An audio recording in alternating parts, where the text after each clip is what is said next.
Ever started a great book and couldn't stop? With Amazon Music Unlimited, you can listen to one full audiobook each month with your subscription. From pulse-pounding thrillers to mind-expanding nonfiction, your next great listen is waiting. Download the Amazon Music app and start your journey today. AI agents are everywhere, automating tasks and making decisions at machine speed. But agents make mistakes. Just one rogue agent can do big damage before you even notice.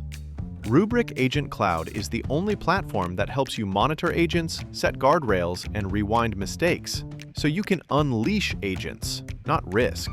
Accelerate your AI transformation at Rubrik.com. That's RUBRIK.com. North American Soccer League Players Association strike goes on, having trouble tonight. Many of the teams without its regulars. Now, in the wake of the strike, here's how one NASL team, the Rochester Lancers, prepared for its game against Tulsa. Rochester Lancers chairman of the board and part owner, Charlie Schiano, spent the last few minutes before the flight to Tulsa checking on players the club hastily recruited for tonight's game against the Roughnecks. Only 2 regular team members reported to the airport. The rest of the squad was completed with amateurs and former NASL players, including former Washington Diplomats and New York Cosmos goalie Kurt Kuykendall. Lancers coach Dragan Don Popovich was not optimistic about the strike or the game. I'm really between the owners and the players. I sympathize both sides. I think the players fighting for their side of the story, and the owners is hurt because they're losing too much money already right now. And I'm just between. I'm the coach. I have to run the team. If they want me to be in Tulsa, I'll be there. One of those who joined the strike is star goalie Shep Messing, the former Cosmos goalie, who recently signed a $125,000 contract with Rochester. Welcome to Good Seats Still Available, a curious little podcast devoted to exploring what used to be in professional sports. Here's your host, Tim Hanlon. I thank you, Corey Coates, and I thank you out there in podcast listener land. My name is Tim Hanlon, and this is Good Seats Still Available, our curious little podcast that is focused on what used to be in professional sports. I appreciate to no end you going out of your way to find us and download us and listen to us, and hopefully this week we'll keep you interested and entertained and maybe even a little education along the way. God forbid, as we get back into the old North American Soccer League, and we're going to dial that Wayback Machine to just about 40 years ago this week. In 1979, NASL, and we're going to talk about a very interesting and oft-forgotten little speed bump in the history of that league with our return guest, Steve Holroyd. And it was basically the NASL players going on strike. Well, sort of, and we'll get into that with Steve in a couple of seconds, against the ownership of the North American Soccer League, which at the time, the league was very much not only in its ascendance, but arguably near its zenith in terms of its influence, its growth, its power, if you will, in the American sports landscape. I mean, this is a league that was near death's doorstep in 1971-72. It was just a handful of teams, and through sheer will, as we've explored in other conversations, of people like Phil Woosnam and other players and owners that saw more future for this league than death. And what a reward in the 7 or 8 years since then, because circa 1979, you had a league that was now in 24 major markets across the United States and in Canada. You had a league that now finally had another long-term, or at least supposedly was going to be a long-term, national broadcast television contract with ABC. You had gigantic crowds in lots of different places. New York, of course, prime among them by selling out Giant Stadium on a somewhat regular basis, but also large crowds in places like Tampa Bay and Seattle and Minnesota, just a whole bunch of places. I mean, you could make the argument in 78, 79 that the North American Soccer League had indeed arrived on the national professional sports scene. And many things seem to be going all its way, for sure. But we're going to get into one of the little speed bumps that, maybe was maybe the first real sort of piece of evidence that maybe this North American Soccer League outdoor extravaganza was not long for this life. Certainly, there were a lot of other things that conspired to ultimately end the NASL's existence at the end of the 1984 season. By the way, plenty of episodes in our library at goodseatsstillavailable.com to go into all of those things, and there will be plenty more, I assure you. But one of those that really kind of broke into the open is what our conversation with Steve Holroyd is going to be about, and that is the strike by the players of the NASL against the owners of said league. And I think, not only was it an interesting and somewhat weakened job action, as we'll get into, it was also, though, really kind of the first sort of real, I think, mainstream understanding of perhaps the somewhat shaky underpinnings of what this league was all about, despite all of its rapid growth. I mean, you can't grow as rapidly as the NASL did without sort of realities catching up. And we're going to get into some of the various interesting stories and idiosyncrasies, the way this strike played out. And I think importantly, how this issue of labor relations continues to be a very relevant topic and unavoidable discussion and issue, not only in pro sports generally, but soccer specifically. You may remember in 2015, Major League Soccer had a fit and start with labor relations, and MLS is probably going to go through the same again once the 2019 season is over. So in many respects, everything old is new again.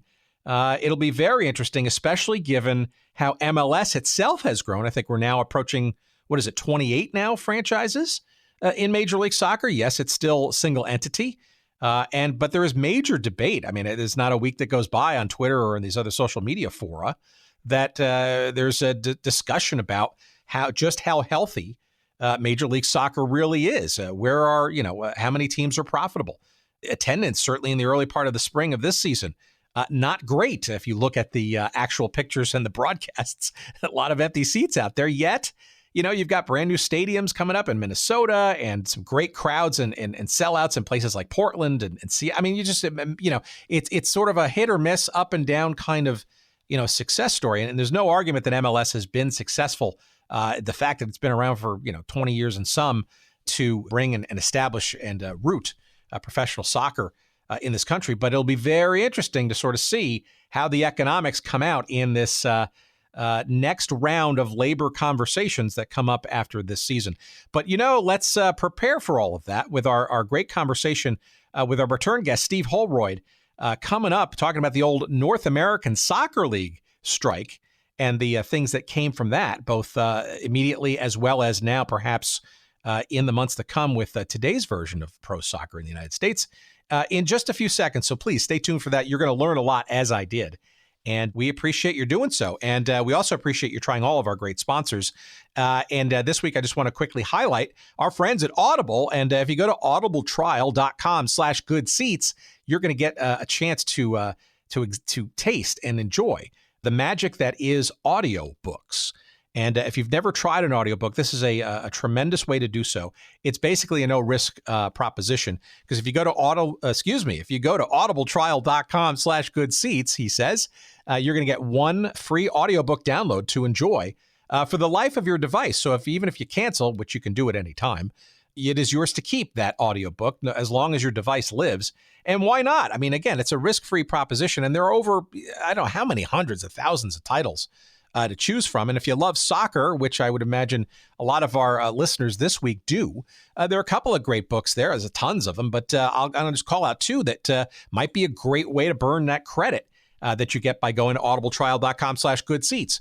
One is our great friend, although he doesn't know it because we never really met before. Actually, that's not true. I actually met him when I was a kid. He, of course, wouldn't remember, but his name is Pelé. And we hope he's doing well. We know he had a little health scare a couple of weeks ago while traveling in Paris. But his autobiography, or his second autobiography, it's called Pelé, Why Soccer Matters. And it's written in conjunction with Brian Winter, and it is narrated by Sean Pratt. It gets into Pelé's story, his history, and frankly, a bit of a treatise on why soccer, not only important to him, but also important to sports in general. You can use your credit for that book.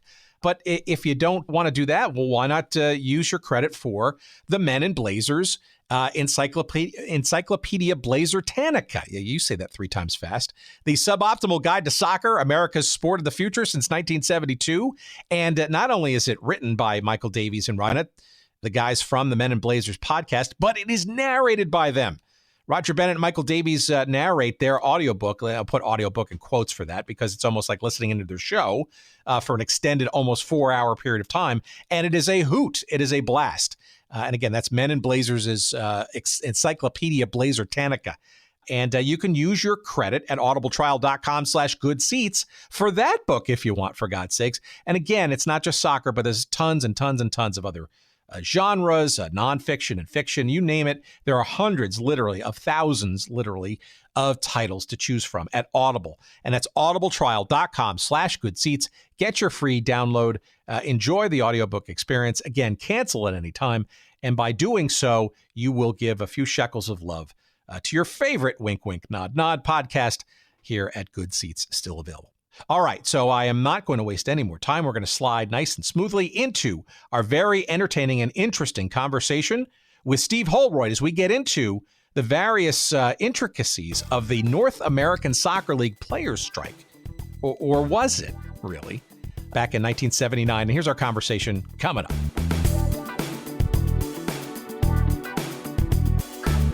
Why don't you remind our audience, Steve, who you are, what you do as your day job, which I think ironically qualifies you for the grist for our conversation this afternoon. Yes, my name is Steve Holroyd. I am currently a director with the Society for American Soccer History.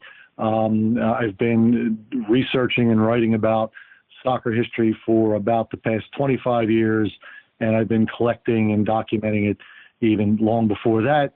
My day job, which, as you noted, dovetails nicely into today's topic, is I am a labor attorney in Philadelphia representing unions with the firm of Jennings Sigmund. I've been doing that for 21 years, 22 years now, and the 7 years prior to that, I worked with the National Labor Relations Board, which is another party which will figure rather prominently in today's discussion. Absolutely. Well, what we're kind of leading up to is that by the time this airs, you will have published a piece that harkens back to a time in the North American Soccer League's existence, in particular, specifically the season being 1979. Now, this is, as a scene set, we might want to kind of start with a bit of sort of where the NASL was in terms of its success arc, given that, the league had obviously sort of seen its ghosts in the earlier part of the decade.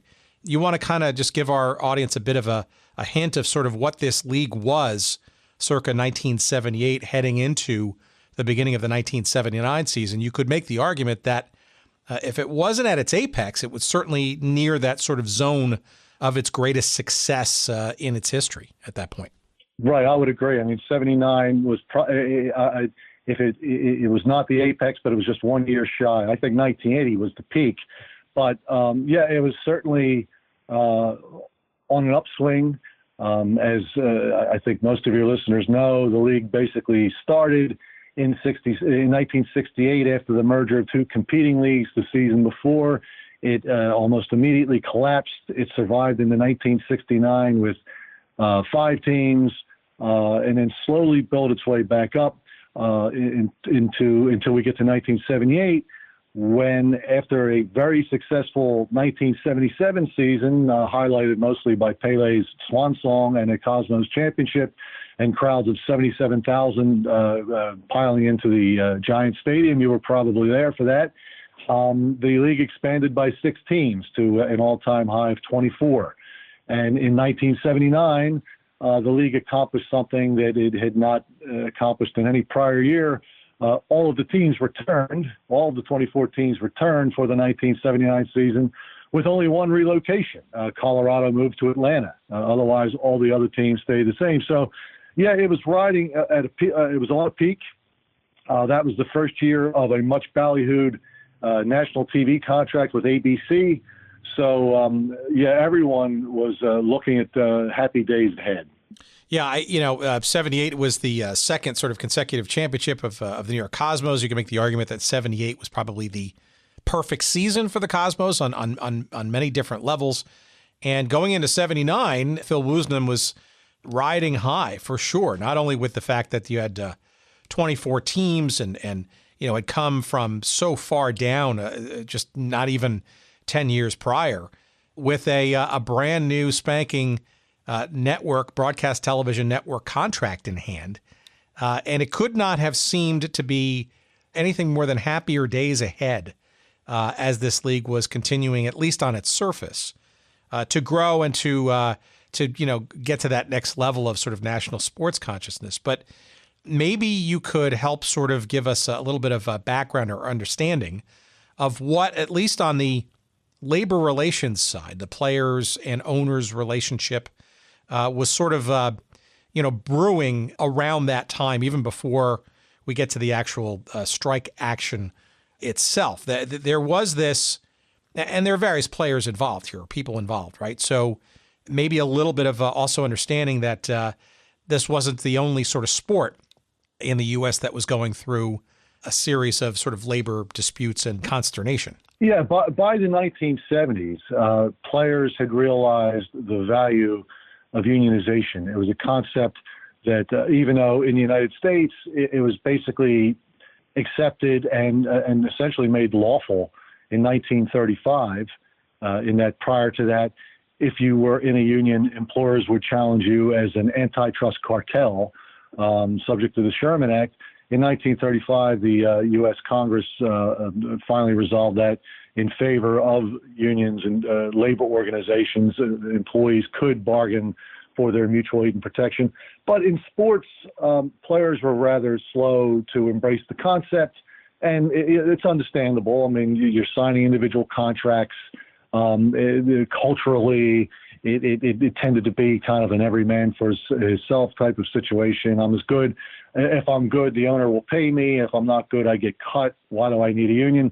But by the 1970s, between issues with free agency, well, not free agency, the reserve clause, players were really beginning to chafe against the reserve clause. But more importantly, something as simple as a pension. Players had finally come to realize, I don't play forever.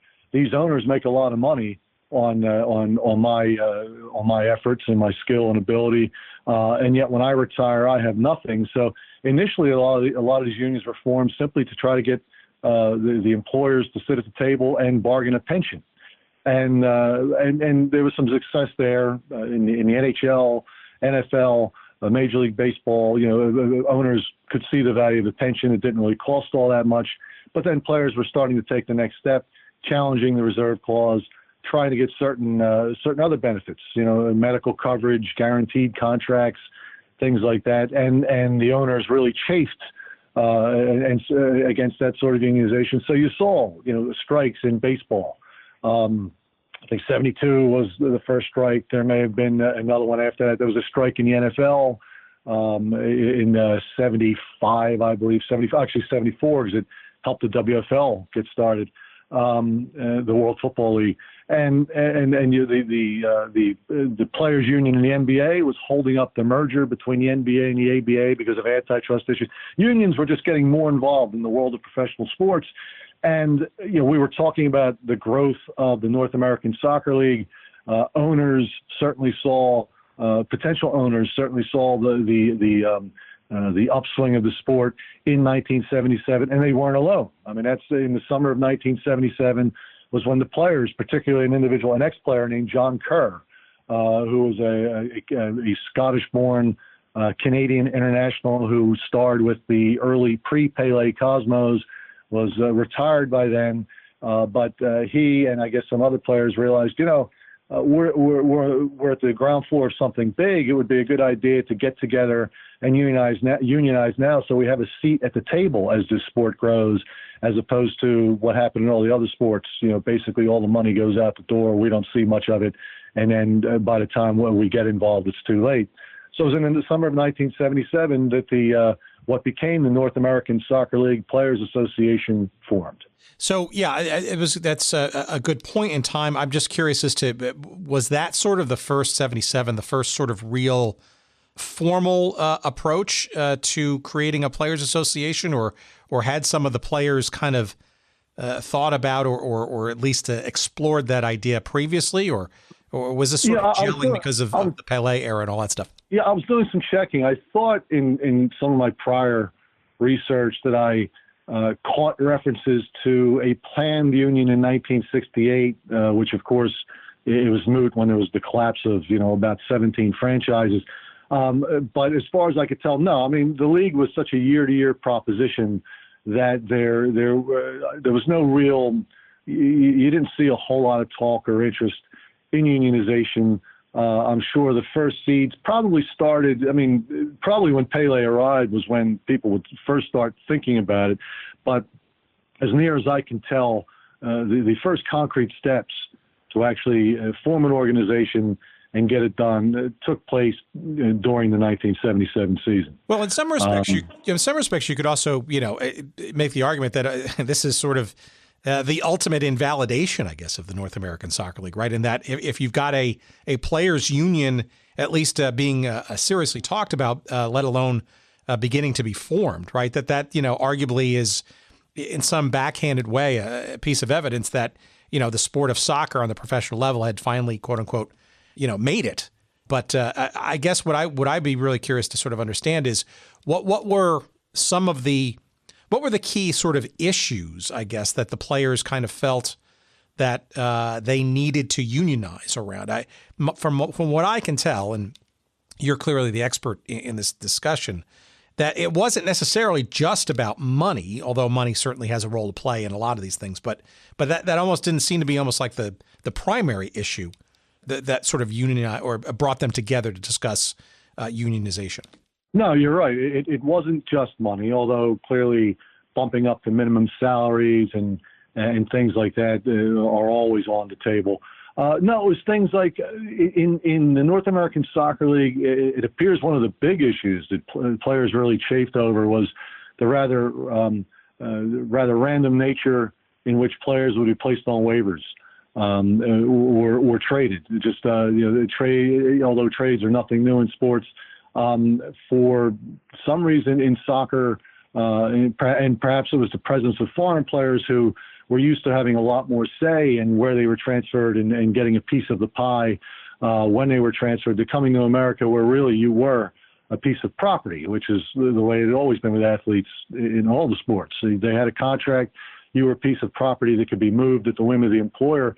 It was things like that they were really looking to address. Guaranteed contracts. They wanted to.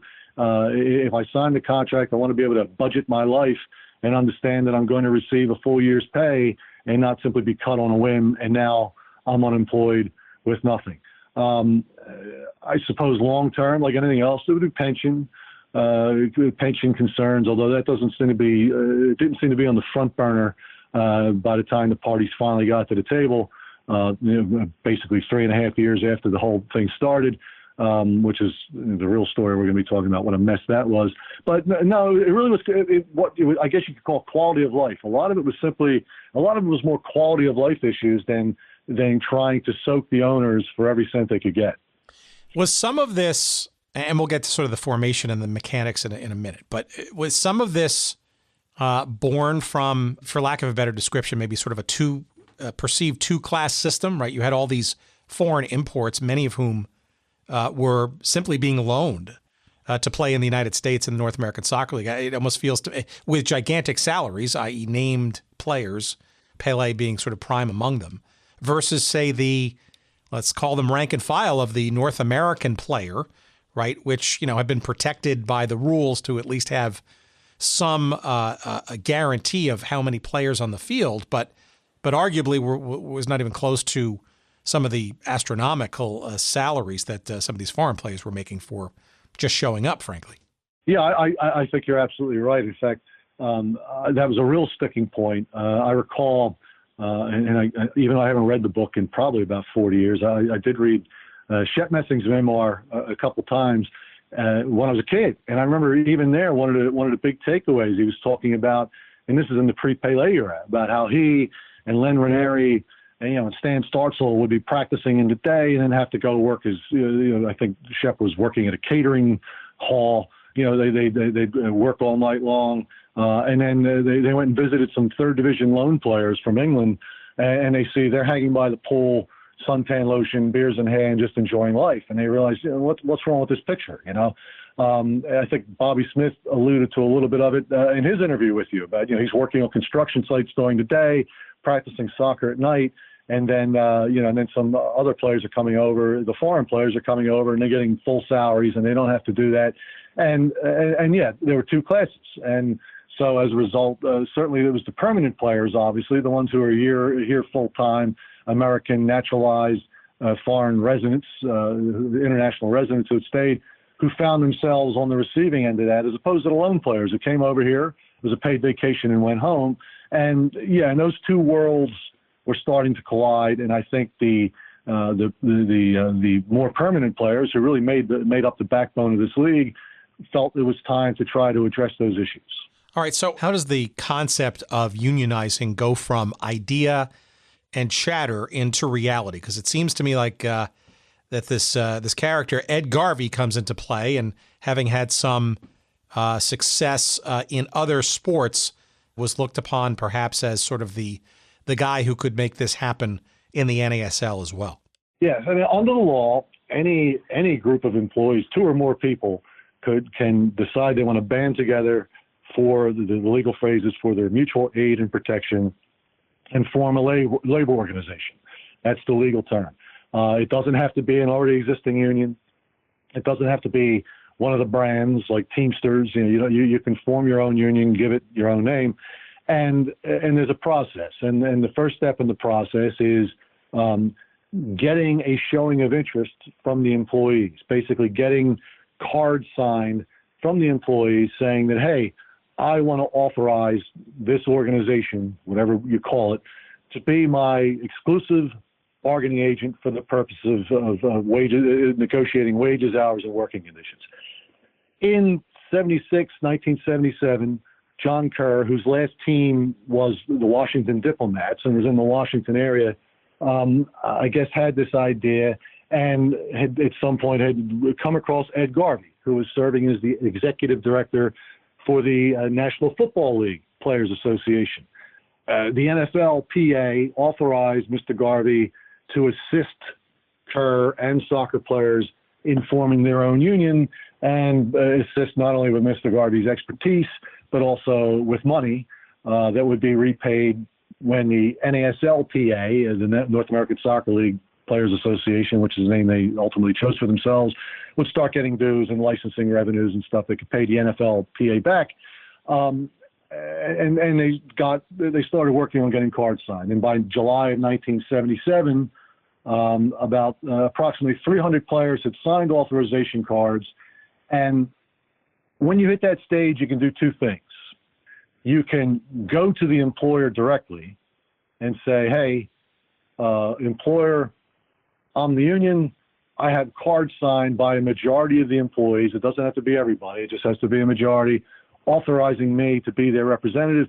Will you recognize me? And the employer can either say yes, and then you're off to the races in bargaining, or the employer can say no, and then there's another step. Alternatively, you can skip seeking recognition and just go right to that other step, which is what the NASLPA did here. They filed a petition with the National Labor Relations Board, the federal agency that's charged with monitoring and enforcing our nation's labor laws, August 16, 1977, seeking certification. And even at that stage, and I used to handle these petitions when I worked at the board, when the petition's filed, the employer is still free to voluntarily recognize. Most don't, because they say, look, let's have an election. But typically the process is pretty smooth. Everyone understands, okay, like in your average factory setting, all right, I'm looking to represent the truck drivers. Everyone agrees, okay, there's only one set of truck drivers in this facility, and they clearly share what's called the community of interest. You know, their interests and concerns are alike enough that they belong together, as opposed to wedging in secretaries or another group that has a totally different set of interests. And everyone agrees, okay, yeah, it's an appropriate unit. The union's okay. It's a legitimate labor organization. Let's have the election. The North American Soccer League chose not to do that. And that's what resulted in what wound up being a almost 3.5-year fight that in the end helped neither side, and along the way led to a strike in 1979. So my understanding is that the concept of forming the union, so this was about a year plus, was it August of 77 or so, maybe it was sort of one of the first sort of concept about voting to unionize kind of came into play. So why that approach then of the two that you just outlined? Why that versus the other path, right? Was it determined was that more of a strategic bet that it would force the owner's hand or the issue more forcefully or more to their liking? Was it a calculated bet? Was it just on a whim to go in this direction? Give the layman a little bit of a sense of why this was the path. Yeah, I mean, I think having representing clients now that continue to organize, basically no one voluntarily recognizes anyone anymore. It's a wasted step. So I think it was simply, look, we're going to have to go to the board one way or the other. Why waste time? Let's do it. Also, the concept of involuntarily organizing or getting recognized in sports was still relatively new. The NFLPA had been certified by the NLRB a few years earlier. The other unions were all voluntarily recognized simply because when they started out, they were innocuous enough that the owners said, yeah, we have nothing to lose. Why not? By 1977, the owners' leagues have started to realize, hey, unions can be a threat. So no, I think it was simply, look, let's get to it. I mean, we're going to be fought here. There are going to be issues that probably need to be litigated. So rather than going through the publicity exercise of requesting voluntary recognition, let's just file with the NLRB and get the process started so we can get to the finish line, which is being certified as the bargaining representative as quickly as possible. So Ed Garvey was also the executive director of the NFL's Player Association, right? So I guess there had to be some thinking that he was the guy with the juice, so to speak, to kind of make the NASL's case forcefully. I mean, was there any discussion or why Garvey? Was it because of that, or you could also make the argument that some of the owners of the NASL also were NFL owners? I guess the thought was that, what better way to get people's attention to how serious we are than by having the guy who basically has been kicking the butt of the NFL over the last number of years? Yeah, I think it was all of the above. I mean, first, Garvey did have experience, which counts for a lot. And yes, as you pointed out, of the NASL, there was a fair amount of cross-pollinization with the NFL among the owners, particularly the one titan in the NASL, Lamar Hunt, owner of the Dallas Tornado. He also owned the Kansas City Chiefs. The Robbie family, who owned the Miami Dolphins, were owners of the Fort Lauderdale Strikers.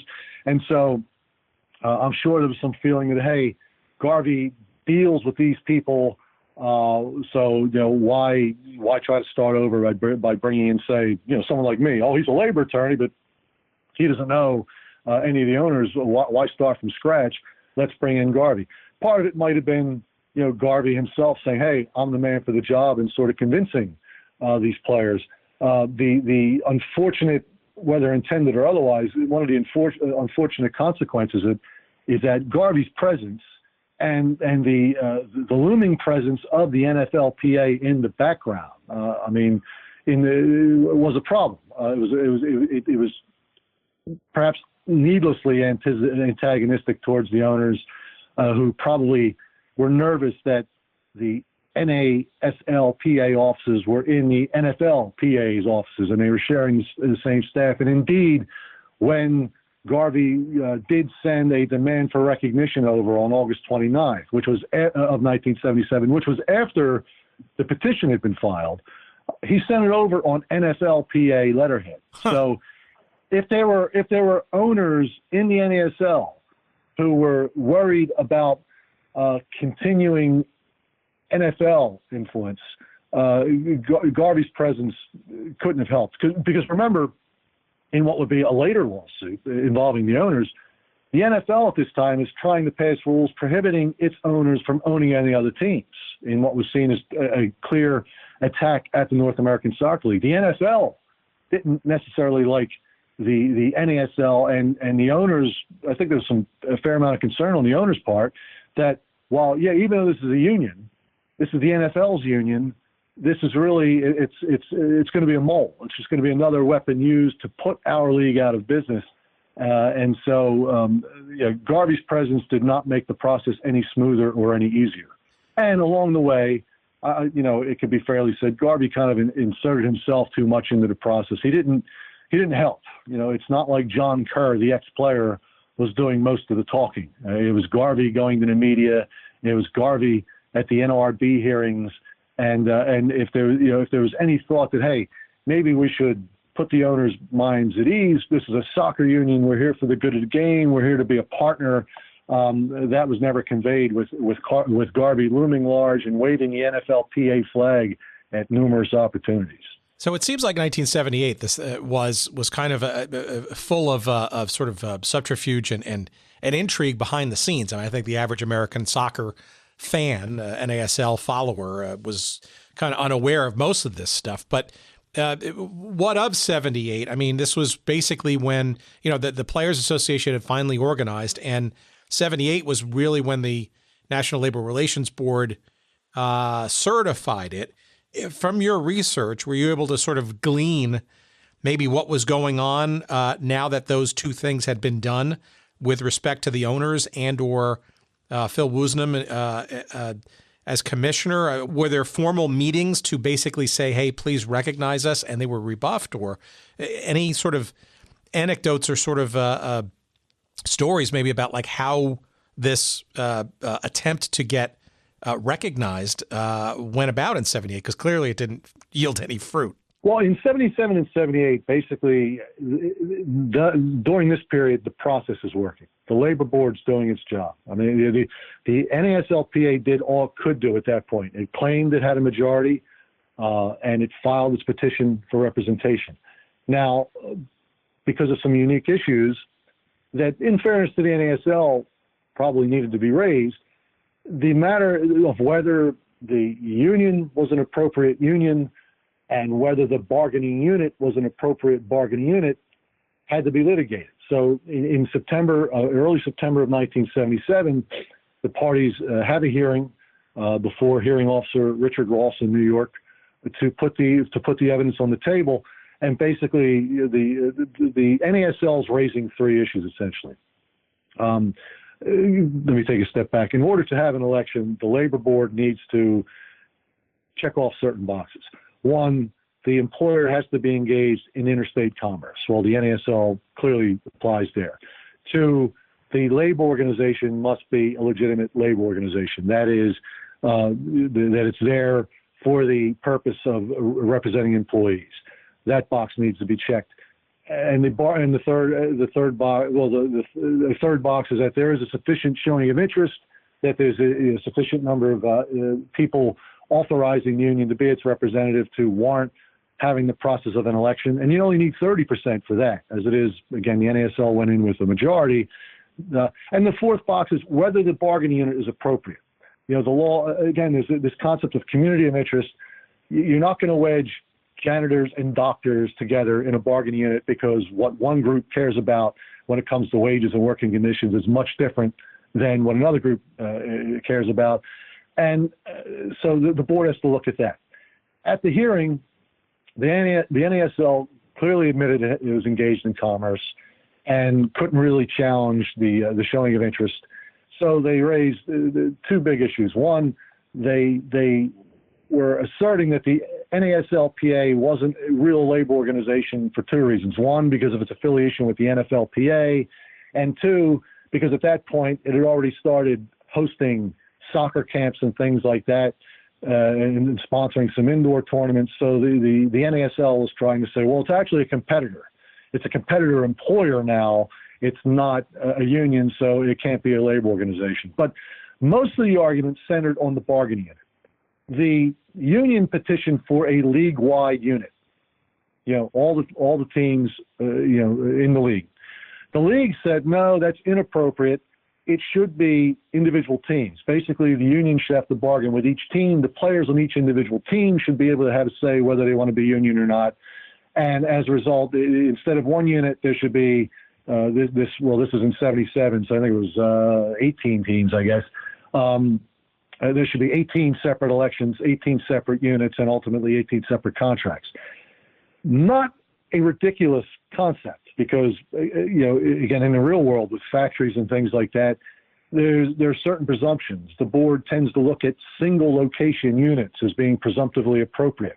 Of course, the board also looks at the petition, what the petitioner wants, what the union wants, as far as being the unit being presumptively appropriate. And with any presumption, it can be rebutted. So that's what the board had to make a record to determine, get the evidence and determine how are we going to determine this. And that hearing was done September 8th and 9th of 77 because of the importance of the case. Typically the region, it was done in Manhattan, in Region 2 of the board in Manhattan. Typically the region issues a decision and it can be appealed. This case was so important, it was immediately transferred to the full board in September of 1977. And at that point, the parties are waiting on a decision. So that being the case, there's not a whole lot of fire and brimstone going on. The players aren't demanding bargaining because there's been no election yet. They haven't had an election. They can't prove they're a majority representative. At the same time, the owners, their hands are a little bit tied more than most because since there's an allegation that there's a union in the way, they have to try to maintain the status quo as much as possible. They can't go and start raising the minimum salary or changing roster sizes. They can't change terms and conditions of employment because they have to keep the status quo as much as possible. But for the most part, everyone's laying low, and the board, for its part, was wrestling with the issues here because the issues were legitimate. It wasn't the NASL necessarily being argumentative simply for the sake of being argumentative, and it wasn't until June 30 of 1978 that the board finally issues a decision and determines that a league-wide unit is appropriate, that the players' union is appropriate, notwithstanding its connections to the NFLPA. But it does, interestingly, say, but we can't include the Canadian teams because as a U.S. agency, we really don't have any jurisdiction over the Canadian teams, which at that point was Toronto, Vancouver. There might have just been Toronto and Vancouver at that point. Calgary wasn't there yet. Montreal wasn't there yet. So yeah, it was the two teams, but they couldn't exercise jurisdiction over that. So, but the key was, the NASLPA won. There was an election held finally, August of 1978. The union wins 271-94, and the regional director for Region 2 issues a certification of representatives September 1st, 1978. At that point, the union is the certified collective bargaining representative. In normal circumstances, September 1, 1978 is the point where, okay, we won, you have to bargain with us now. And that's what you would typically see in the real world. And indeed, on September 12th, I think, the NASLPA sends over its letter formally requesting bargaining and also sends a letter requesting certain information about the salaries paid in the bargain unit, waiver history, typical stuff that, and again, any new union would ask for in anticipation of negotiations. The problem is there's a legal quirk. It's an administrative law quirk. The NASL wants to appeal the determination that the bargaining unit's appropriate, but it's not allowed to appeal the board's decision on the petition. It can't do that. The only way it can get the matter into the courts is by a procedure that's called test of cert, cert being certification. And that's where you deliberately say, I'm not bargaining with you. I'm deliberately going to violate the law. So there will be a board decision saying I'm violating the law, but then I can get that decision into the circuit courts, into the federal courts, out of the administrative process, the board, which is administrative law, and into the courts for full judicial review. It's the only way you can do that, and that's what the NASL determined to do. So from the very start, the NASL deliberately, not so much out of malice, but out of a sense of trying to exhaust its remedies as far as getting a judicial review of the underlying decision concerning the bargaining unit, told the NASLPA, we're not bargaining with you. And so on October 30th, 78, the NASLPA files unfair labor practice charges with the NLRB alleging refusal to bargain and the refusal to provide information. And at this point, the process moves fairly quickly. November 24th of 78, the NLRB issues a complaint. January 23rd of 79, the board issues an amended complaint because in order for the test of cert process to work, you need to have uncontested facts. And since with the information request, there's always different factual issues. Basically, the players union agreed to drop those charges and just go on the refusal to meet and bargain charges. On January 23rd of 79, an amended complaint saying just that is issued. February 2nd, 1979, a motion for summary judgment's filed, and that's what's pending. So it's now early 1979. The test of cert is well along. It's now sitting before the NLRB in the first instance about whether the league is breaking the law, but the matter is sitting. And it's by now, February 79, that I guess the players have decided, it's been 18 months and we're still at this stage. We won an election. We still can't get anyone to bargain with us. The legal process can be a long, drawn-out thing. The players start thinking, okay, maybe we should rattle our sabers a little bit and start seeing if we can incentivize the owners to get to the table. And that's when you start hearing, at the beginning of the 1979 season, talk of the strike.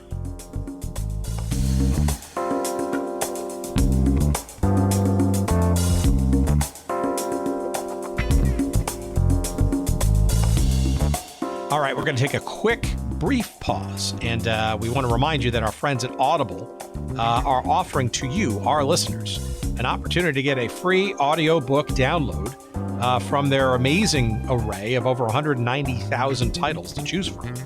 When you go to audibletrial.com/goodseats, and that's the place to go to get your free audiobook download, courtesy of us and Audible.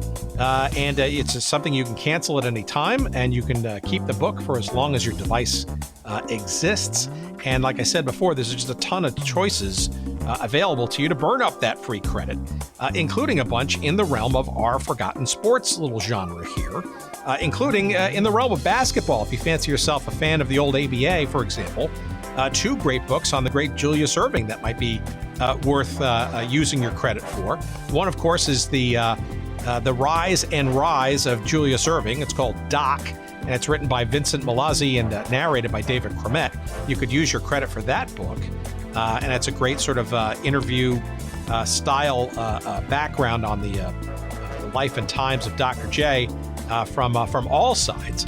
But if that's not good enough for you, why not try the autobiography? It's called Dr. J, the Autobiography, of course. It's written by Dr. J in concert with Carl Greenfeld, and it's narrated by Dr. J himself, Julius Erving, and you could use your credit for that book, as well as, like I said, thousands and thousands of other books, not just only in basketball and basketball history, but in a whole host of genres and topics. By all means, give them a try. Why don't you? It's risk-free, for God's sakes. audibletrial.com/goodseats. Yes, audibletrial.com/goodseats. That's the link. And that's where you're going to get your free audiobook download. Again, you can cancel at any time. And once you do download that book for free, and after you cancel it, if you choose to do that, it's yours to keep. So you can enjoy in perpetuity, for as long as your device lives, the downloaded book free and gratis, courtesy of yours truly here at Good Seats Still Available and our friends at Audible. Thank you, Audible. We appreciate it. And we appreciate you joining our conversation once again.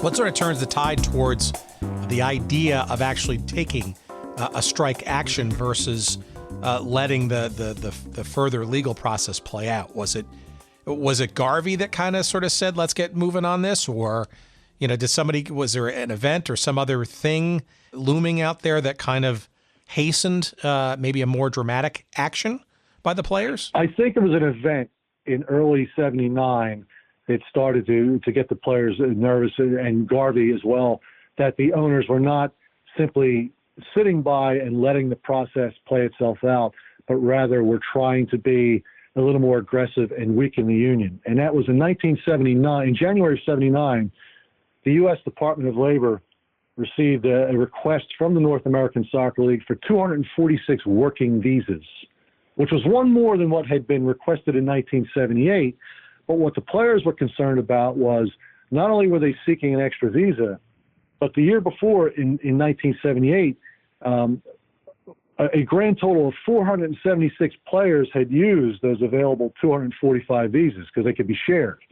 And the players and Garvey saw the request for the extra, for the one additional, but in the players' eyes, nevertheless excessive amount of visas, as an attempt to basically flood the league with these transient foreigners who would never have any vested interest in the union, and as a result would keep player salaries down and weaken the union's bargaining strength when they finally did get to the table.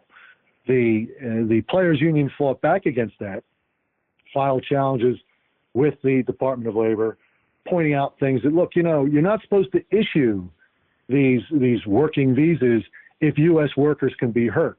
It's funny, parenthetically, an issue that helped kill the very first pro soccer league in this country in 1894, when the Baltimore team brought over a bunch of foreigners to play, to represent the Baltimore Orioles in that league.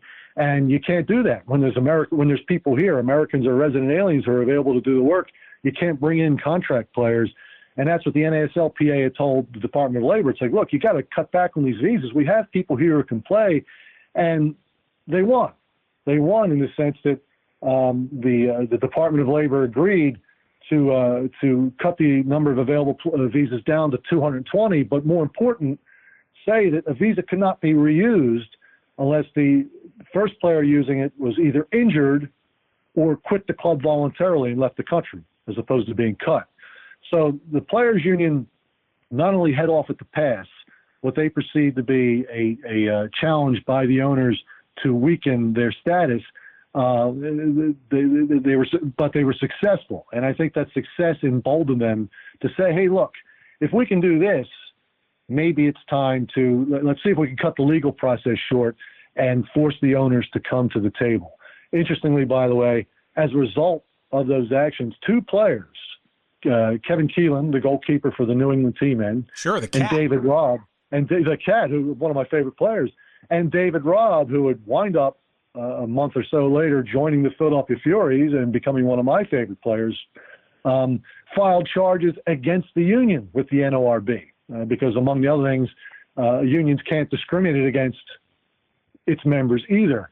So they filed charges with the NRB complaining about this tactic, and those charges were ultimately dismissed in what was a footnote. But I mean, you can see, suddenly, more litigation. But so it's January 79. The players were successful in beating back what they saw as visa flooding, and I think they were not only getting impatient, not only kind of bothered that the owners would try the stunt in the first place, but having been successful, they figured, hey, we flexed our muscles, we got somewhere, maybe we should flex our muscles again. Let's start saying the S word. Let's strike. Naive question. Were or could foreign players be part of the Players Association if they were using visas to play?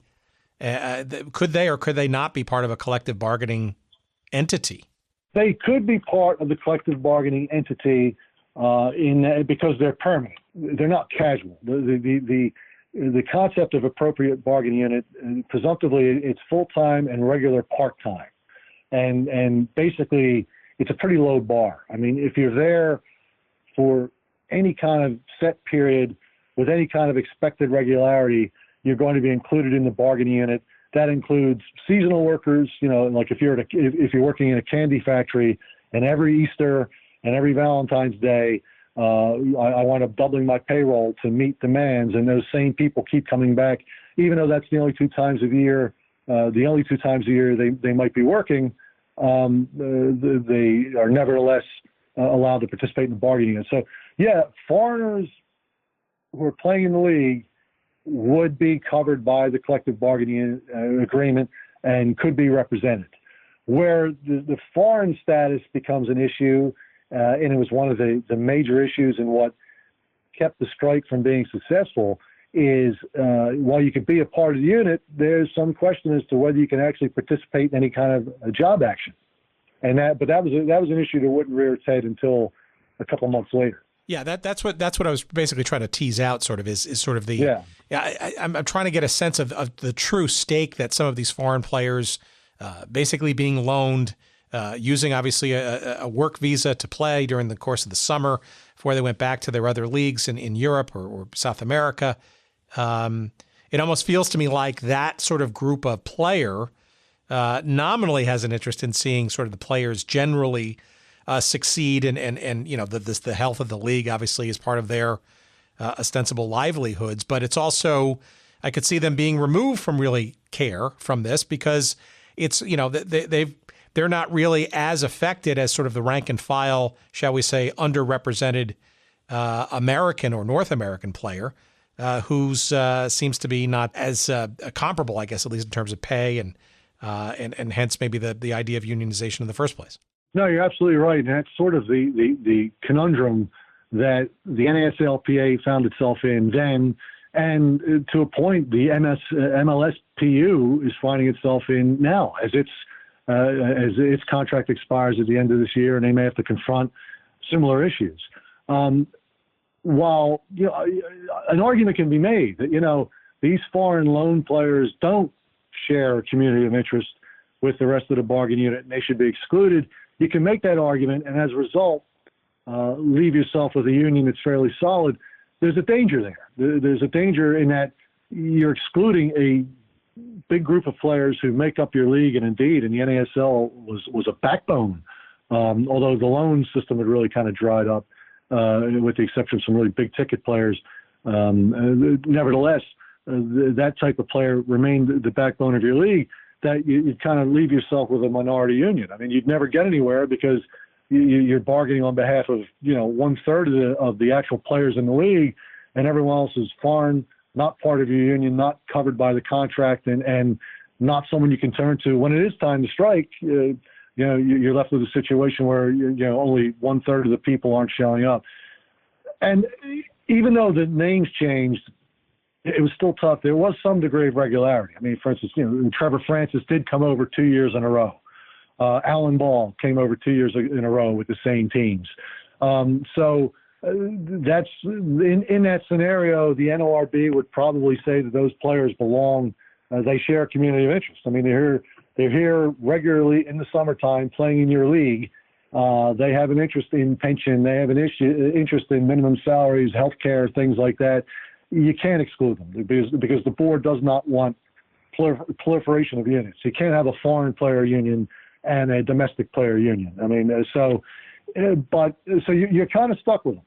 You can't exclude them from the unit, but then you run into the real logistical problems that indeed the NASLPA had to confront in '79, and I suspect the MLS union will have to confront if they ever decide the time is right to take a job action next year. Yeah, and that's especially interesting because this, I guess, is I guess to sort of the more classic American sports fan, right, is kind of lost on them in that perhaps maybe with the exception of the NHL, right, but arguably, soccer, right, is much more of a world sport in terms of talent from many parts of the globe, right, where whereas things like in baseball or in American football, right, you've got these players are really much more commonly aligned in terms of skill set, in terms of player pool and talent, and those kinds of issues. So, interestingly, it's certainly not a parallel, let's say, to what maybe Garvey was able to do in the NFL. Right. I mean,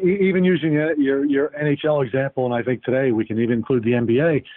Even though those two sports are much more international now, they still in this country, the NHL and the NBA still have the advantage of being the premier league in the world. So even though those are worldwide games, the best players in the world want to come here and want to stay here. Soccer, the NASL in the 70s and MLS today does not share that distinction. A lot of players will be more than happy and get paid just as much somewhere else.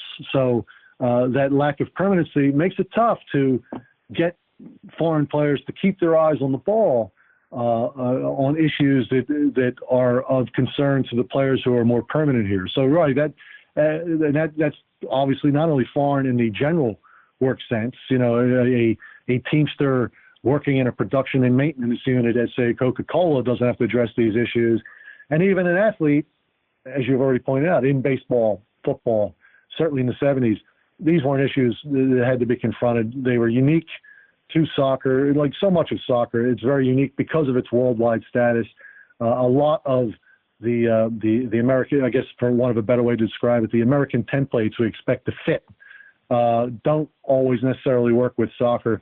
And that was clearly the case here in '79. Yeah, that's a huge distinction, that idea that the NASL is obviously not the quote-unquote world's best league in the sport, right, which is much more of a worldly endeavor versus the best of the world in a form of like a Major League Baseball or an NFL football. So that's a very interesting sort of twin set of issues that maybe gets us to our next point, which is kind of where the, I guess, real action and hijinks really come into play, right? So we're now into late March of 1979, when Mr. Garvey and friends basically set in motion the concept, the vote of a potential strike, which is, just to put it all into context, right, is around sort of the late part of the preseason and first, I think, week of the actual regular season for the NASL in 1979. What were some of the specifics around sort of that? And the next couple of weeks, which is when things really got ugly and then, shall we say, sideways? Yeah, ugly, sideways, chaotic. Initially, the players, John Kerr, Garvey, they were saying, look, we're going to go on strike. We're setting a March 31st deadline. If the league is not at the table bargaining with us by March 31st, the players are then going to entertain a strike vote.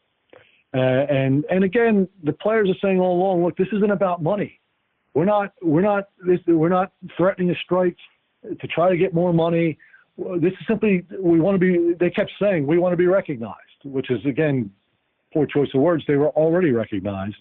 But they're saying, we just want to get the club owners in the league to the table so we could start bargaining. The league kept saying, no, we're not meeting with you.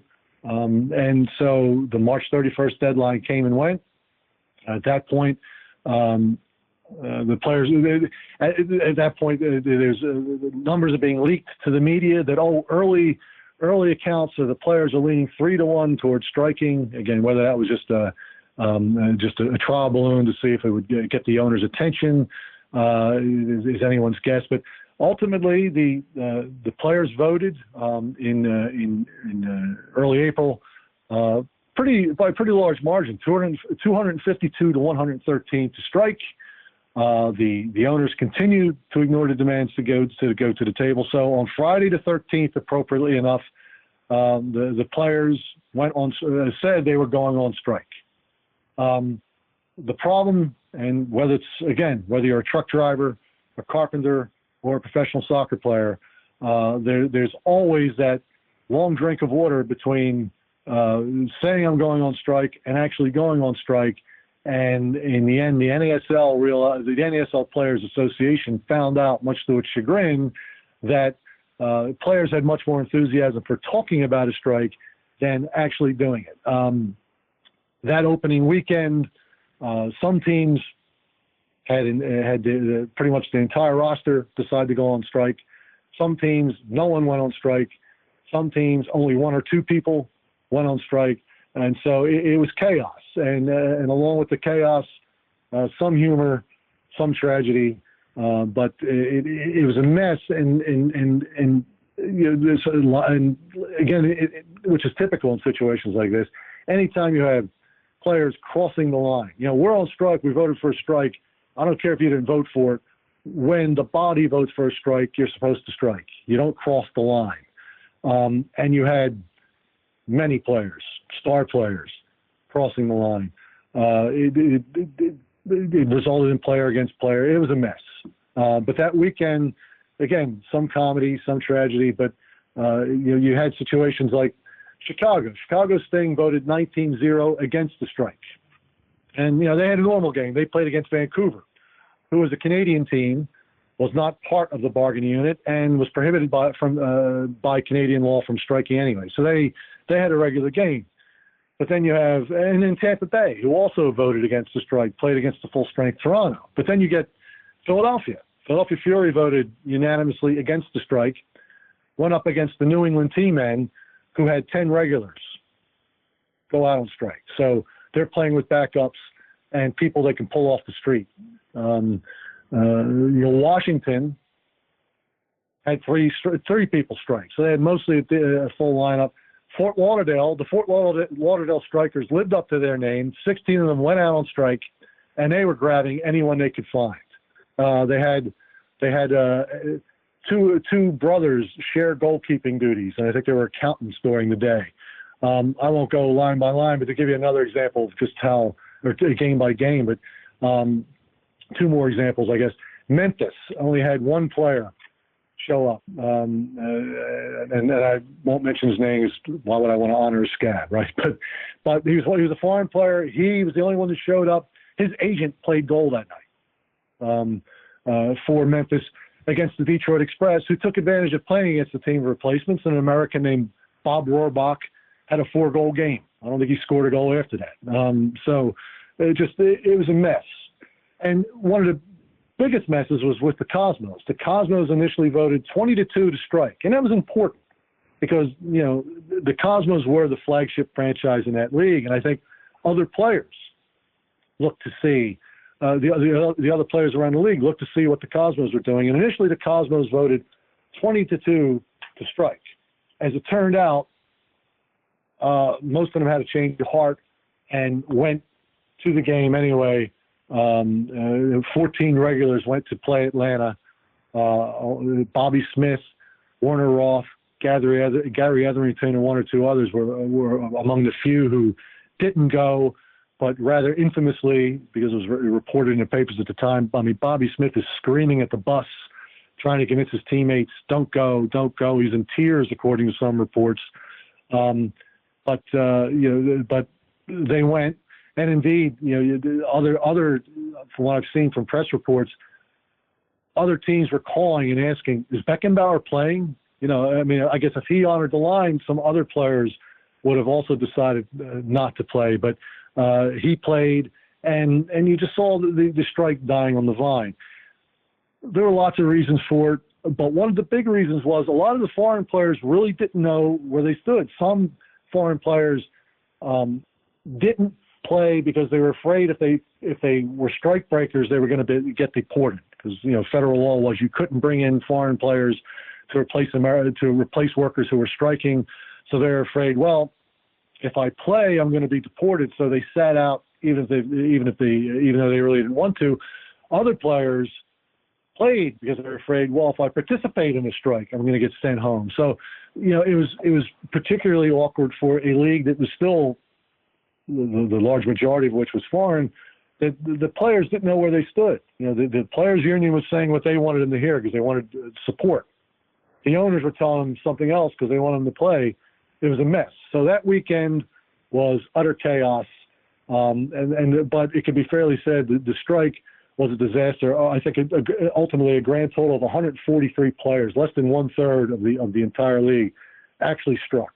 Why was the participation rate in this strike so widely varied by team, right? Because the effect of foreign players in the league was widespread in the league, right? It was fairly quote unquote evenly distributed, but I mean, to go, why unanimous against in Chicago, say, versus almost universally for, albeit not fully played out, say in New York. Right? It just seems like these are completely wildly different, non-uniform results, I guess, in terms of whether to strike or not to strike. Yeah, that's a good question. And no resolve, it seems.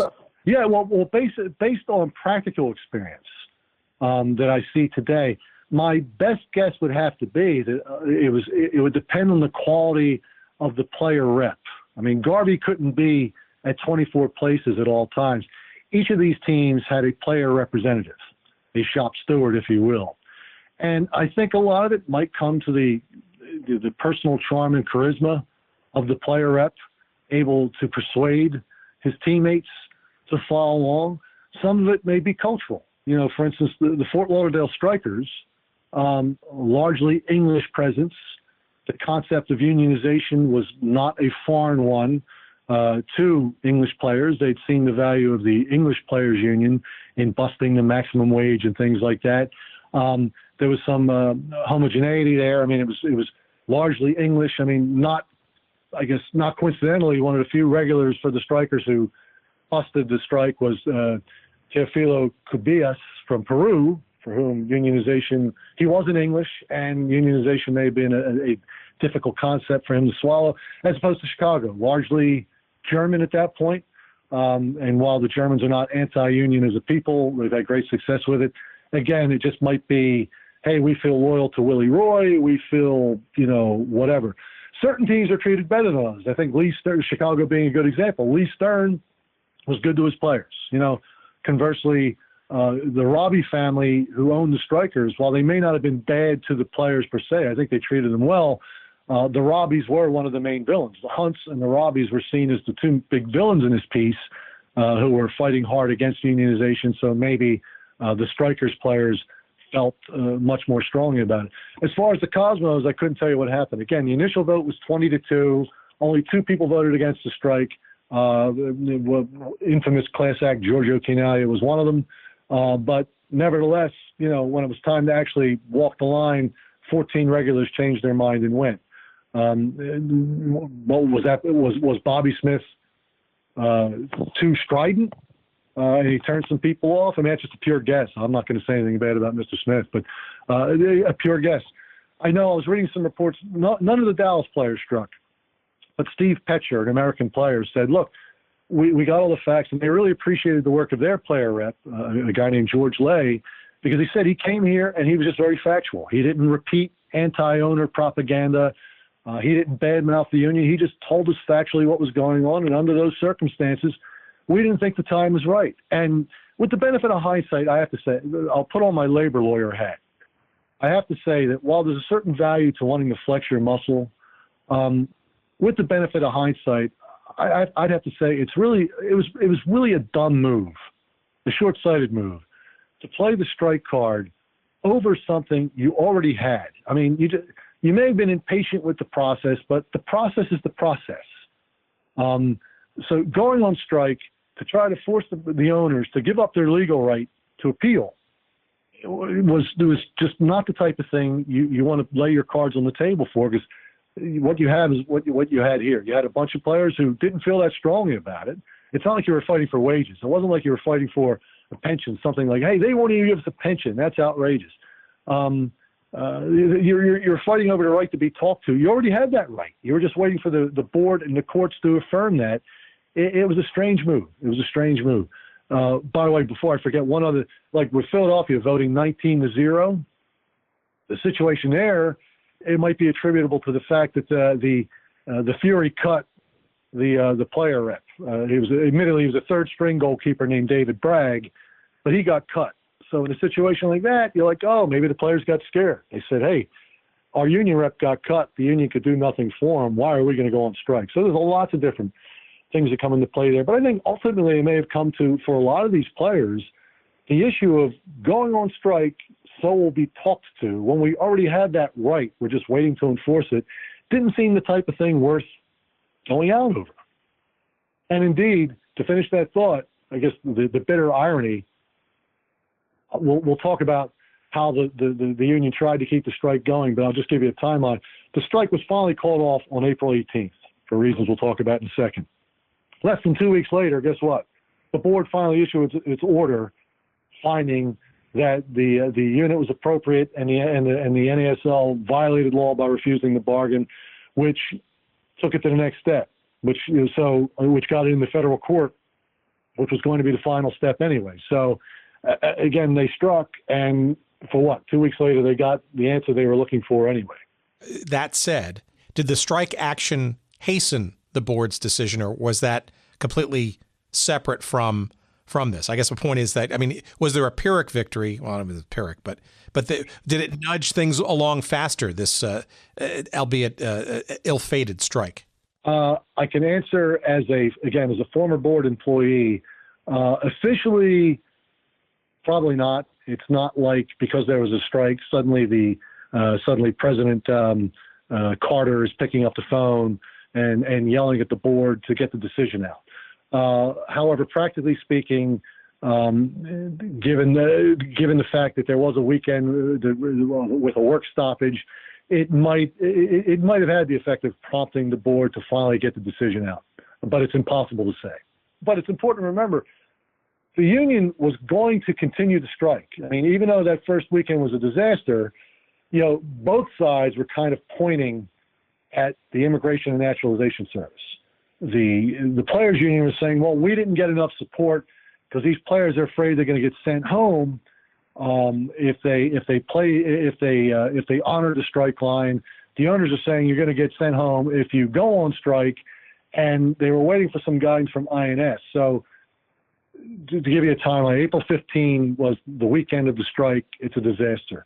April 16, Garvey, in what's probably, he's scrambling now, face-saving mode, makes this offer. Look, he offers the league, look, I will give you a no-strike clause. We will not strike even if we don't reach terms on an agreement. We will not strike if you agree to meet with us. If you agree to start bargaining with us, we'll give you a promise we won't strike over economic terms. The league still said no. April 17, the next day, Garvey, Kerr, handful of reps from some of the stronger teams like the Strikers, meet with the Cosmos to try to convince the Cosmos to go out on strike because they recognize what the Cosmos do, the rest of the league will follow. The Cosmos, again, demur. They're like, no, we're not going to go on strike. And then finally, that same day, INS rules that, look, players on a current visa will not be deported if they play during the strike. Well, with that, all the leverage is gone. Yeah, right. Garvey's non-American support, non-North American player support goes out the window because, as it turns out, I guess of the 143 players who struck, those who were foreign, they didn't strike because they wanted to. They struck because they felt they had to. And I want to make a key distinction. I'm sure that doesn't include people like Ray Hudson, who was a strong union man and was all in, but some of these other players, they were probably out because they thought they had to be out and they were welcoming the opportunity to go back to work. So, right, Garvey at that point was looking at an Americans-only strike, and at that stage, Americans weren't getting a whole lot of minutes in that league. When your bench goes on strike, who's going to notice? It was pointless. So Garvey called the strike off on the 18th of April. So what sort of came out of all this? Because clearly the debate, the conversation, the consternation was still very, very much still wending its way through the courts. And I guess it wasn't even settled until, frankly, it was too late by 1984 in terms of all of that. But it also feels to me that, it kind of got forgotten, at least, on some levels, fairly quickly because the league, continued on its way in 79 and 80, arguably to some great success. I mean, was there any retribution? I mean, it's pretty clear based on our conversation with Bobby Smith, I think, that the reason why he left the Cosmos in 79, I don't think was of his own volition. And I think an argument could be made that because of his leadership from the union side of things in the Cosmos clubhouse, that he was kind of, at least in management's eyes, persona non grata as 79 wore on. But that seems to be more, unless I'm missing something, more the exception rather than the rule, or was there other repercussions to players who are more vocal as well, as you could tell? Well, there were two things. There were definitely player repercussions, and I'm going to mention some names that will really surprise you.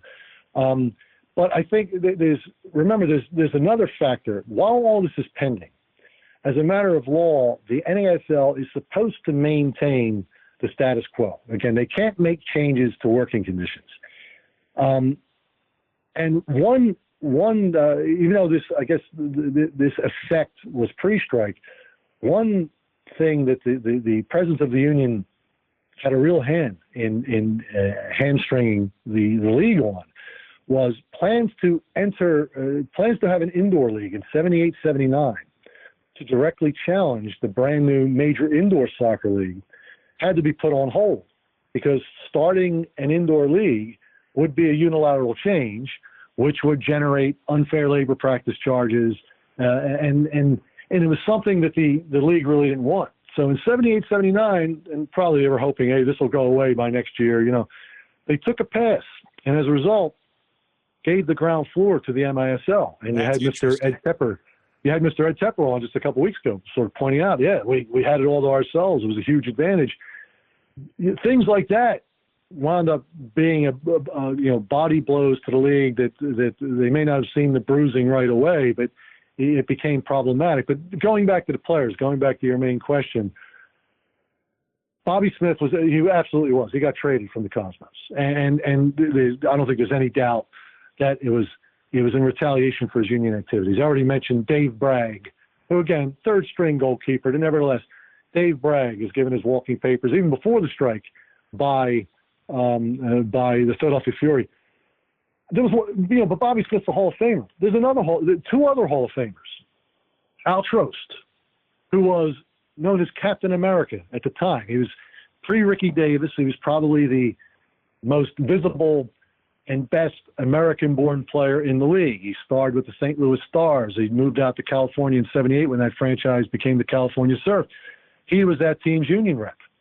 After the 79 season, future Hall of Famer Al Trost is traded to the Seattle Sounders for the Seattle Sounders player representative, a Canadian Hall of Famer, goalkeeper Tony Chersky. Both of those players were out of the league after the 1980 season. Al Trost, the Hall of Famer, out of the league after that season. Chet Messing, who was one of the few players in Rochester who went on strike, finished the 79 season and never played an outdoor game again. And part of that might have been Shep's preference to play indoor. He was sort of all in with the New York Arrows and helping that league start out. But, money's money, and being active is being active. I find it hard to believe that a goalkeeper of Shep's caliber, who statistically he was the league's all-time best if you look at save percentage, couldn't find work. 80, 81, 82, 83. He's still playing indoor. Unless you have to consider that there was a fair amount of blackballing going on. And because the league was getting nasty, because after the strike, the league basically stopped with its practices. Okay, we're gonna hold the status quo. They start making changes. They start making changes in early February of 1980, which is really what brought this to a head. In early 1980, they start, actually, I shouldn't say early 1980. In 79, after the strike is broken, the league starts feeling emboldened. I mean, that's always the problem when you take a swing and miss. As the saying goes, if you're going to shoot at the king, make sure you kill him. The players missed. So the league starts flexing its muscles. In March of 79, they start doing things like now requiring the players to get approval from the team if they want to wear a different brand of shoes than what the team's endorsing. They announced they're going to do indoor soccer in 79-80, whether the players like it or not. They announced a plan to increase the schedule by 2 games in 1980. Plans to reduce roster size. Again, the type of thing, you're going to take jobs away. The type of thing that's going to hurt the union, from 30 to 26. They start negotiating with players out of contract directly, which you can't do when there's a union. Even in the world of sports, where most of your contracts are ultimately individual when you're talking about salaries. This leads to a series of new unfair labor practice charges being filed by the union against the league, that this time results in the National Labor Relations Board seeking injunctive relief. At this point, the board finally decides to start flexing its muscle and says, we're going to put a stop to this. The NASL is flagrantly violating the law. Understand why this is going on. The March 21st of 1980, a district court denies the test of cert case. Basically, the final word is issued that the unit's appropriate. Actually, the final word issued on October 14th of 1980, when the U.S. Supreme Court denied review. Meanwhile, in August of 1980, the Players Union gets an injunction ordering the league to sit down and bargain, restore the status quo, overturn all those individually negotiated contracts and start bargaining. And October 3rd, 1980, the appeal of the injunction was denied. So you're looking October 3rd, 1980, the appeal of the injunction is denied. October 14, 1980, the Supreme Court denies certiorari of denies review. That's a legal term for review, discretionary review. Won't review the test of cert. So October 14, 1980, 3 years and a couple months after this all started, it's finally done. The league has to sit and bargain with the union. So, but along the way, again, players with 3 Hall of Famers who are run out of the league. Messing should be in the Hall of Fame. He's run out of the league. The divide between the native player and the foreign player grows. There's bad blood.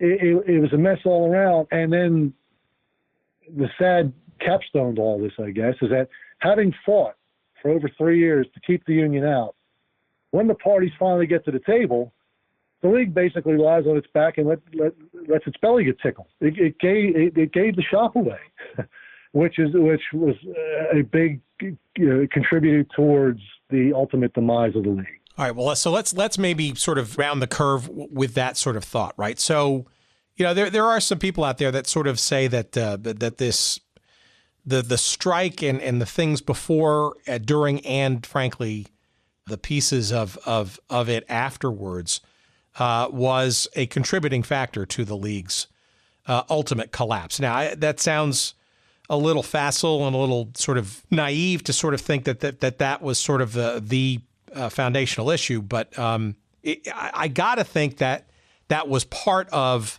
the bigger tableau of issues and obviously some of the others. But I guess I would reframe the question then is, how much do you think that this labor strife, and it seems to me you could make the argument that by the time the league collapsed in 84, early 85, some of these basic issues that were fighting over those years were never really fully solved. No, they weren't. And I guess, I don't think the actual strike was just an itch to be scratched. I mean, that was no big deal. But I think where the league was hurt by the presence of the players' union was, again, in that over 3-year period, starting in August of 77, where, as a matter of law, the league is obligated to maintain the status quo. They can't make changes without bargaining. That even during that growth period, I mean, they had the big growth in 78, but if they saw in 79 and going into 80, tweaks that needed to be made, if they were able to see cracks in the firmament that said, all right, this is spinning a bit out of control, maybe we do need to reduce roster size. Maybe we do need to reduce minimum salaries. Maybe we have to make some changes to cut some costs to remain viable. They weren't in a position to do it. If indoor soccer was a revenue stream that was worth being exploited, they missed a prime opportunity to do it on the ground floor when the league felt it had to take a pass on starting its season in 78, 79 because of the labor strike. We won't know what the league wanted to do. We have some idea. Again, I mentioned they were trying to reduce roster size and things like that. But, if there were other things that could have been addressed and the league wasn't able to, if there was certain bleeding that the league wasn't able to staunch because of its obligation to maintain the status quo, the presence of the union would have certainly hurt there. Ultimately, the contract that was agreed to, while not excessive, certainly not by today's standards, what we see with contracts, nevertheless, did include provisions that was too much too soon. Some examples, there was a 25% increase in minimum salaries in 1980. They finally got a contract, December 5th, 1980. After all that fighting, it basically took 4 all-night bargaining sessions to get a contract. It included a 25% wage increase in minimum salaries. It guaranteed contracts. It didn't have instant free agency, but it had built-in escalators, kind of like a watered-down version of a franchise tag. Actually, not even that, because it was automatic. The players basically agreed to a 3-year reserve clause. The first year, the option year, was an automatic 10% raise. The second year was an automatic 7.5% raise, and then you were free the third year. Players got a piece of waiver money. You got a 10% relocation bonus if you were traded or waived mid-season. These were costs that, in hindsight, the league was ill-prepared to handle. And of course, and we now see, it wasn't all the players' fault. Anyone who's studied the league now knows what a disaster the rapid expansion in 1978 was, when you had so many weak sister franchises already around, dragging the league down. The NASL was bleeding from a lot of different places, but the union kind of accelerated it. But lest we forget, there is one good thing about having a collective bargaining agreement, and that is, when there's a labor organization, there are certain exemptions from antitrust concepts. And one thing that's a violation of antitrust law is a salary cap, because it's a limit on competition. And so that's why every time the NBA goes out of contract, the players threaten to decertify, because they know if they decertify, the contract goes out the door, and now the salary cap's illegal. Well, when Howard Samuels took over the league from Phil Woosnam and tried to fix some of these things, in 1984, he was able to institute the salary cap because of the presence of the union, because he had a collective bargaining agreement. If the union wasn't there, you couldn't do that, and the league probably would have died a year earlier. Okay, now that's not much of a victory, but unions aren't always bad. I mean, I'm not just saying that because I'm a labor attorney. Unions aren't always bad. If you work with them, they can be your partners. Here, everyone, I mean, probably you could say from the very formation of the union in 77 through the contract being entered into in 1980, I think both sides thought the sport was a lot healthier than it really was. And as a result, everyone spent too much too soon. And indeed, I think we could say the same thing about the MISL, where Earl Foreman did not have a contentious relationship with the union. He wanted a union. He wanted to set some of these parameters right away. Nevertheless, both sides, just their eyes were bigger than their stomachs, as the saying goes. They both sides spent too much too soon.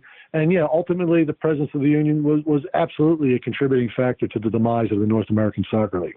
All right, last question. How do we juxtapose this with what is or might, again, transpire in Major League Soccer? Some differences, of course, right? Major League Soccer is still a single entity business. It is obviously gotten quite big, lots of interesting revenue streams and soccer-specific stadiums and all that kind of stuff. But, it seems to me that some of this, everything old is new again when it comes to things like player salaries and rights to move back and forth between franchises or be able to negotiate their contracts in an appropriate manner.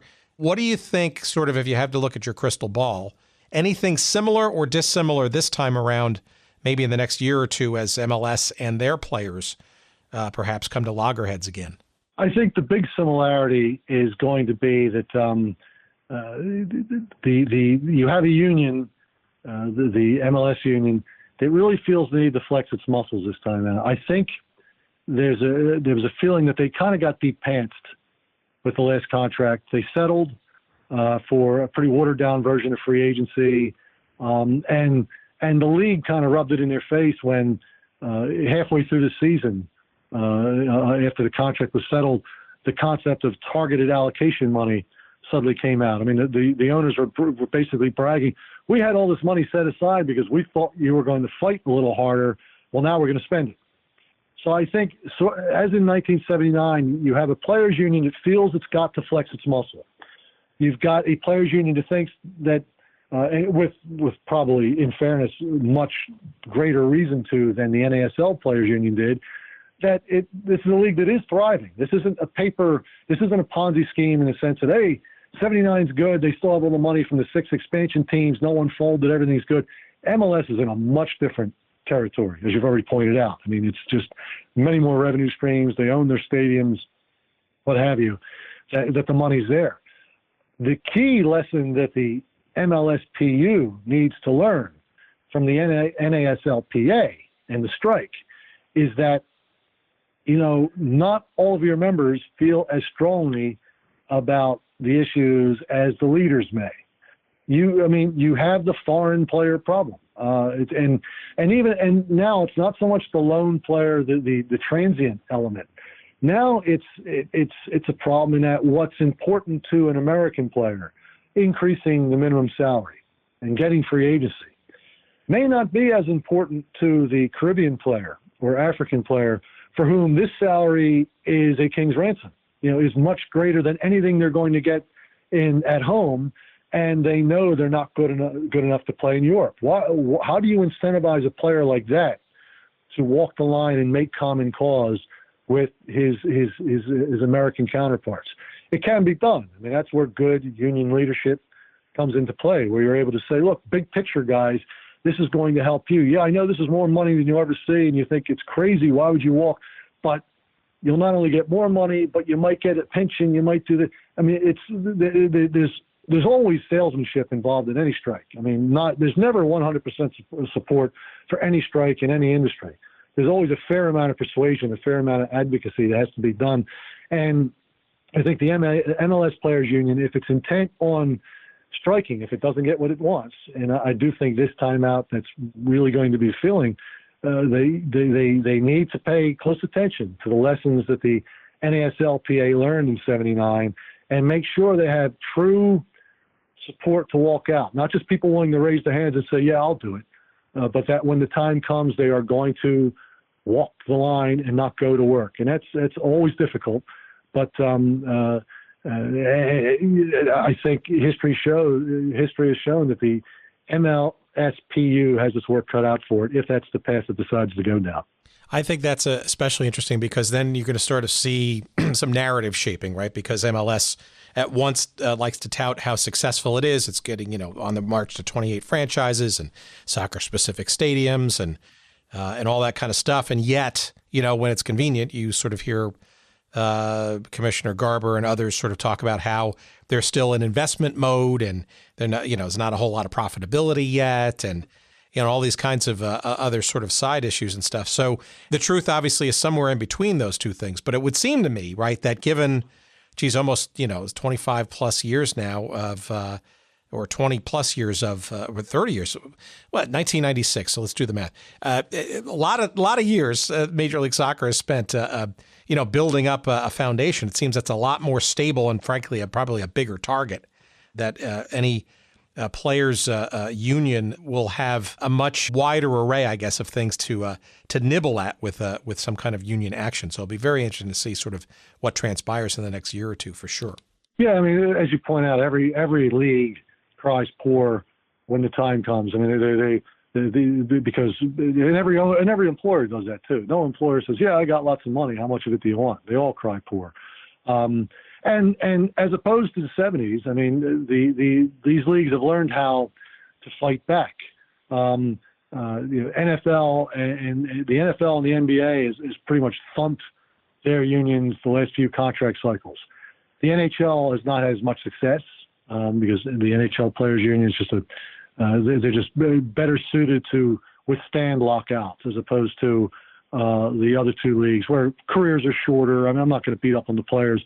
There's much different factors involved. And, by all counts, baseball is about to run into some labor strike. I mean, the players are in strife. The players are itching for a strike. So whether MLB finally wins one remains to be seen, because that's a league that's always been beaten up by its union. So it's not like it was in the 70s where everyone was so afraid of a strike that in the end, the players always came out ahead. Owners know how to fight back. MLS has the advantage, as you pointed out, it's single entity. As opposed to those other leagues, they don't have to fear the absence of a collective bargaining agreement or a decertification because they're a single entity. They've already bitten the antitrust bullet and survived. And one would hope, and again, I say this as a labor attorney, I would still hope that the union recognizes that, again, you're not the NFL, you're not the NBA. All those factors that came into play in '79 that we discussed, it's a worldwide market. Players have plenty of places to play other than MLS. That by all means, get what you can get.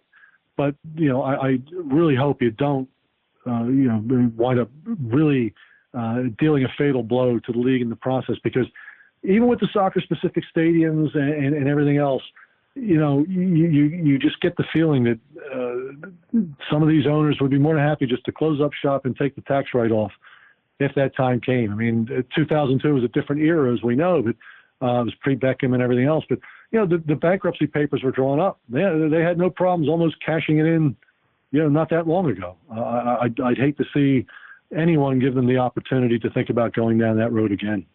Look, as a fan, I remember this strike, but I will tell you that, we were also in a time then in 79 where information was much harder to come by, right? It wasn't like we had internet and all that kind of stuff. So it was kind of like what you could sort of divine in the agate of your local newspaper.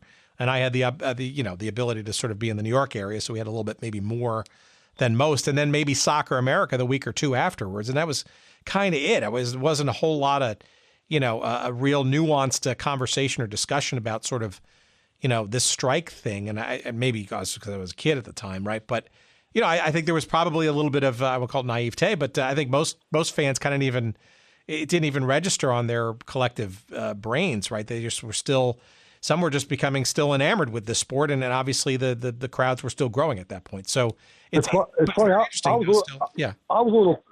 a little different. I was 14 at the time. But I lived in a union household. My father was he was president of a local union. And so, and I was a big soccer guy even then. So I was watching it much more intently because it was just like, whoa, strike. These guys are going to do like what my dad does. I mean, he only went out on strike once, like 15 years earlier. But this is, I'm going to watch this. And you're right. I mean, other than Soccer America, the Philly papers didn't really talk about it much. Again, none of the Fury struck. I do remember seeing like the capsule summaries, and it mentioned that everyone went out on this team, but no one went out on that team. I was able to see it wasn't much of a strike, as opposed to what I remember the baseball strike and the football strike. Where you knew it was on the news, and you saw people with pickets. I mean, apparently only the California Surf they were the only team that actually bothered walking around with picket signs. But even then I was paying attention to it because. The future labor lawyer. I mean, I didn't think I wanted to be a lawyer at the time. I wanted to be a pro soccer player, but, labor law was in my house. And even my dad, who didn't care much about soccer, was paying attention because any time workers were trying to do something, he was all in.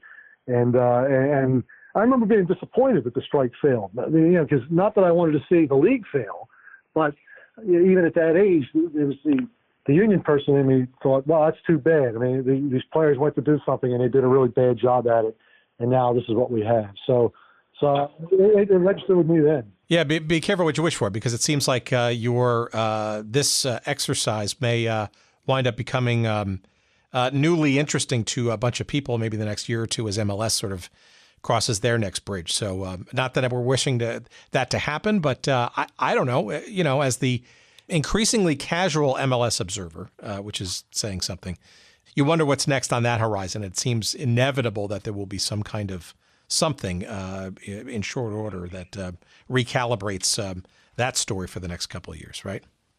Yeah, but as you saw with the World Football League, I mean, it would be interesting to see whether, if there was a strike, whether someone will then decide to take that opportunity to finally jumpstart a genuine rival league that, whether as pro rel or otherwise, that is perhaps a bit more aggressive than MLS, because there'll be availability of players. If I'm on strike, then you go play for someone else.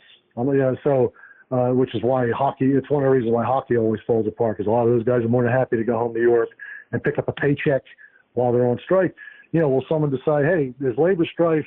Here's the opportunity, again, just like the WFL, here's the opportunity to grab some good players, and we're going to form this pro-rel league, and we'll see if where the American soccer public falls. So, because again, historically, we've seen the only thing that generates change for the better in sports in this country is a rival league, whether it's the AFL, ABA, WHA, whatever.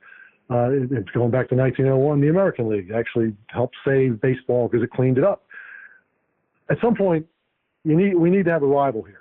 Someone's got to challenge MLS supremacy. I know it's a little harder with the USSF and FIFA. I think the NASL had its opportunity in 15, and then they dropped the ball. and they brought they should have gone the antitrust route then when the Division I standards were suddenly going to be doubled right before they applied for it, as opposed to waiting until they were fighting over whether they were D2 or not. But someone's got to make that challenge, I think, to finally push the sport to the next level here, because I think it's too far gone. It's never going to fold and go away again. I'm convinced of that. And the strike may help prompt that, interestingly enough. I'm not necessarily rooting for a strike because there's always consequences. We saw it with the NASL. We saw it, in some other leagues. And even box lacrosse, that was more a lockout, but I mean, it's still slowly bouncing back from that. But at the same time, I think MLS is getting a bit too complacent. I think we're seeing the problems. I mean, with the national team, I think a lot of it across the board. USL seems to be lining itself up to be that competitor. It's playing like it's a partner, but between the championship and League One, and now putting teams in Chicago proper. I could see them waking up on one day like the American League did. They were the Western League one day, a minor league, woke up in 1901, announced, oh, we're major now, and there you go. So I'm rambling, so I'll stop it. I think a strike may be a catalyst, might be the first domino in that effect, and we'll be curious to see how that all plays out.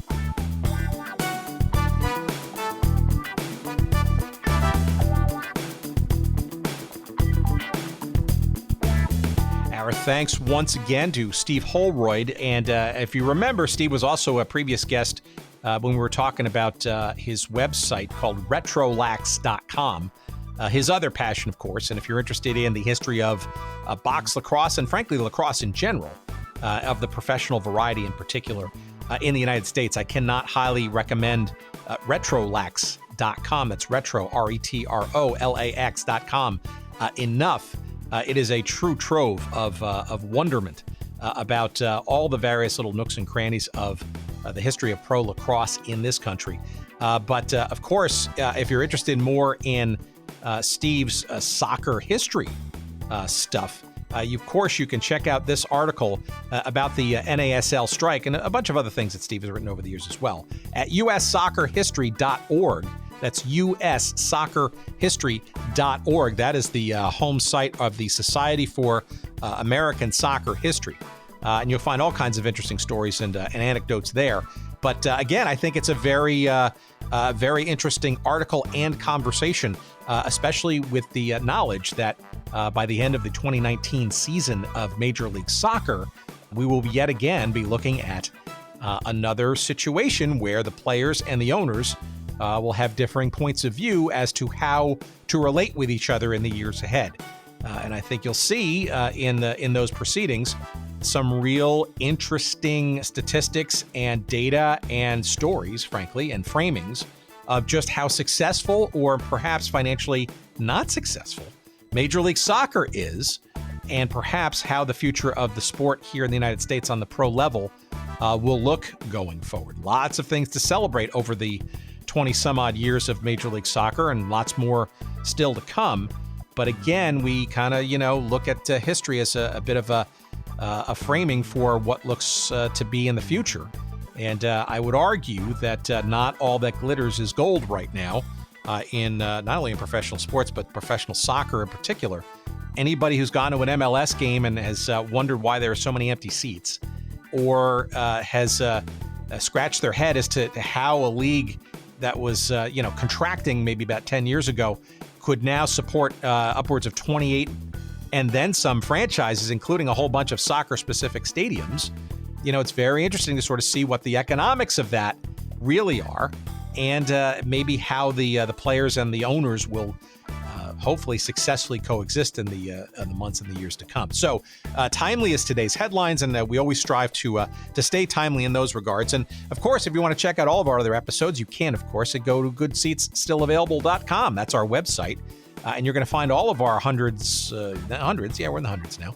We can say that with credibility of episodes. Plenty of stuff there for you to choose from and find, and across all kinds of sports and teams and leagues. Lots more to come. But that is the best place to keep in touch with us. Again, that's goodseatsstillavailable.com. Just check us out there early and often. Sign up for our newsletter. Send us some email. And our social media sites. Please, by all means, follow us on all those places. On Twitter, you'll find us at goodseatsstill. On Instagram, you'll find us at Good Seats Still Available. And you'll also find a Facebook page to us, just whatever means. Feel free to follow us there, and we appreciate you doing so. And we also appreciate our good pal, Jerry Payne, and his friends at Podfly Productions. And we thank him and them for helping us with our production needs each and every week. And if you want to find out more about their production and directorial efforts and all the stuff that they can do to help you get into podcasting, if you're interested, by all means, check them out at podfly.net. I am done. I appreciate. Thank you so much. The ticket window is now closed. Until next week, we'll see you. Bye-bye.